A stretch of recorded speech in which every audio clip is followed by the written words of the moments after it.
JDS ರಾಷ್ಟ್ರೀಯ ಉಪಾಧ್ಯಕ್ಷನ ಪುತ್ರನ ಮೇಲೆ ಎಫ್ಐಆರ್ ದಾಖಲಾಗಿದೆ. ಶಿವರಾಜ್ ಪಾಟೀಲ್ ಸೇರಿದಂತೆ 35 ಜನರ ವಿರುದ್ಧ ಎಫ್ಐಆರ್ ದಾಖಲಾಗಿದೆ.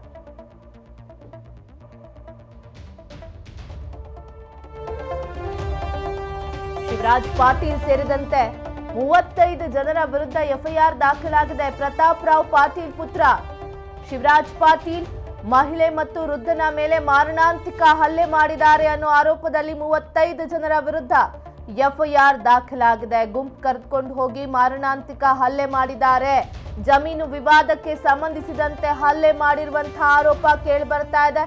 ಹೀಗಾಗಿ 35 ಜನರ ವಿರುದ್ಧ ಎಫ್ಐಆರ್ ದಾಖಲಾಗಿದೆ.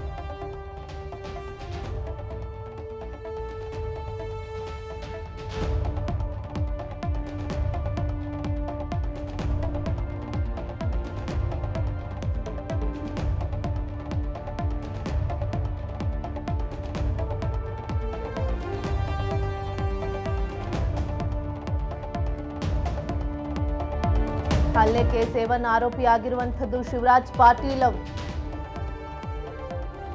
ಗುಂಪು ಕರೆದುಕೊಂಡು ಹೋಗಿ ಹಲ್ಲೆ ಮಾಡಿದ್ದಾರೆ. ಮಾರಣಾಂತಿಕ ಹಲ್ಲೆ ಅನ್ನೋ ನಿಟ್ಟಿನಲ್ಲಿ ಎಫ್ಐಆರ್ ದಾಖಲಾಗಿದೆ. ಶಿವರಾಜ್ ಪಾಟೀಲ್ ಸೇರಿದಂತೆ 35 ಜನರ ವಿರುದ್ಧ ಜೆಡಿಎಸ್ ರಾಷ್ಟ್ರೀಯ ಉಪಾಧ್ಯಕ್ಷನ ಪುತ್ರನ ಮೇಲೆ ಎಫ್ಐಆರ್ ದಾಖಲಾಗಿದೆ. ಪ್ರತಾಪ್ ರಾವ್ ಪಾಟೀಲ್ ಪುತ್ರ ಶಿವರಾಜ್ ಪಾಟೀಲ್ ಮಹಿಳೆ ಮತ್ತು ವೃದ್ಧನ ಮೇಲೆ ಜಮೀನು ವಿಚಾರವಾಗಿ ಗುಂಪು ಕರೆದುಕೊಂಡು ಹೋಗಿ ಮಾರಣಾಂತಿಕ ಹಲ್ಲೆ ಮಾಡಿದ್ದಾರೆ ಅನ್ನೋ ಆರೋಪದಲ್ಲಿ 35 ಜನರ ವಿರುದ್ಧ ಎಫ್ಐಆರ್ ದಾಖಲಾಗಿದೆ.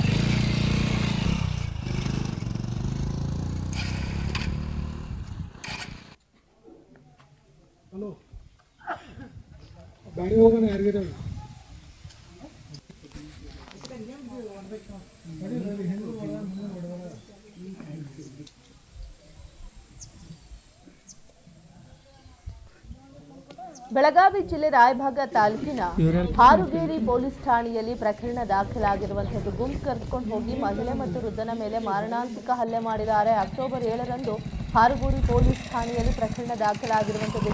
ವಿವಾದಕ್ಕೆ ಸಂಬಂಧಿಸಿದಂತೆ ಮಹಿಳೆ ಮತ್ತು ವೃದ್ಧನ ಮೇಲೆ ಮಾರಣಾಂತಿಕ ಹಲ್ಲೆ ಮಾಡಿದ್ದಾರೆ. ಈ ಹಲ್ಲೆ ಪ್ರಕರಣದಲ್ಲಿ A1 ಆರೋಪಿಯಾಗಿರುವಂತದ್ದು ಜೆಡಿಎಸ್ ಮುಖಂಡ ಶಿವರಾಜ್ ಪಾಟೀಲ್. ರಾಯಲಸೀಮೆಯ ಸಿನಿಮಾ ಸ್ಟೈಲ್ಗಳನ್ನ ನೆನಪಿಸುವಂತಿದೆ ಈ ಹೊಡೆದಾಟದ ಭಯಾನಕ ದೃಶ್ಯ. ಬೆಳಗಾವಿ ಜಿಲ್ಲೆ ರಾಯಭಾಗ ತಾಲೂಕಿನ ಇಟ್ನಾಳ ಗ್ರಾಮದಲ್ಲಿ ಘಟನೆ ನಡೆದಿರುವಂಥದ್ದು ತಡವಾಗಿ ಬೆಳಕಿಗೆ ಬಂದಿದೆ. ಇಟ್ನಾಳ ಗ್ರಾಮದ ಸರ್ವೆ ನಂಬರ್ 43/6 ಮತ್ತೆ 202/2 ಸರ್ವೆ ನಂಬರ್ ಜಮೀನು ಕಬ್ಜಾ ವಹಿವಾಟಕ್ಕೆ ವಿಚಾರವಾಗಿ ಹೊಡೆದಾಟ ನಡೆದಿದೆ. ಅಶ್ವಿನಿ ಸದಾಶಿವ ಡಾಂಗೆ, ರಾಮಪ್ಪ ಡಾಂಗೆ ಎಂಬುವರಿಂದ 11 ಜನ ಹೆಸರನ್ನ ಸೇರಿಸಿ ಒಟ್ಟು 35ಕ್ಕೂ ಹೆಚ್ಚು ಜನರ ವಿರುದ್ಧ ದೂರನ್ನ ದಾಖಲಿಸಿರುವಂಥದ್ದು. ಜೆಡಿಎಸ್ ಮುಖಂಡ ಶಿವರಾಜ್ ಪಾಟೀಲ್, ಲಕ್ಷ್ಮಣ ಹೊನ್ನಳ್ಳಿ ಕುಟುಂಬದ ಸದಸ್ಯರು ಸೇರಿದಂತೆ 35 ಜನರ ವಿರುದ್ಧ ಇದೀಗ ಎಫ್ಐಆರ್ ದಾಖಲಾಗಿದೆ.